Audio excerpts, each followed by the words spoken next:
अदाकारा जैकलीन फर्नांडिस को राहत मिली है। पटियाला हाउस कोर्ट ने बैरूने मुल्क जाने की इजाजत दे दी है। I-4 फिल्म की शूटिंग के लिए इजाजत मिल गई है। जैकलीन को मुल्क से बाहर जाने की इजाजत कोर्ट से लेनी पड़ती थी जैकलीन फर्नांडिस को, लेकिन अब राहत मिल गई है। सुकेश चंद्रशेखर मामले में जैकलीन फर्नांडिस से लगातार पूछताछ की जा रही थी।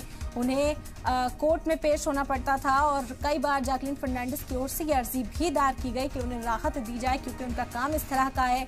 उन्हें शूटिंग के लिए, तमाम अवार्ड शोज के लिए बाहर जाना पड़ता है और उसके लिए हर बार उन्हें इजाजत लेनी पड़ती है। लेकिन अब ये बड़ी राहत जैकलीन फर्नांडिस को मिली है पटियाला हाउस कोर्ट से। आपको बता दें कि जैकलीन फर्नांडिस को बैरूने मुल्क जाने की इजाजत दे दी गई है।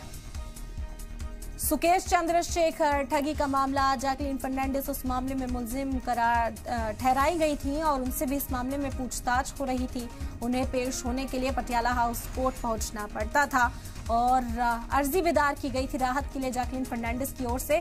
लेकिन अब आपको बता दें कि आज बड़ी खबर जैकलीन फर्नांडिस के लिए यही सामने आई कि उन्हें राहत मिल गई है। पटियाला हाउस कोर्ट ने उन्हें राहत दे दी है, इजाजत उन्हें दे दी गई है कि वो बैरूने मुल्क ट्रैवल कर सकती हैं। बता दें कि I-4 फिल्म की शूटिंग के लिए उन्हें ये इजाजत मिली है। I-4 अवार्ड शो अटेंड करने के लिए जैकलीन फर्नांडिस जा सकती हैं। साथ ही साथ अपनी फिल्म की शूटिंग के लिए भी जैकलीन फर्नांडिस बैरूने मुल्क जा सकती हैं।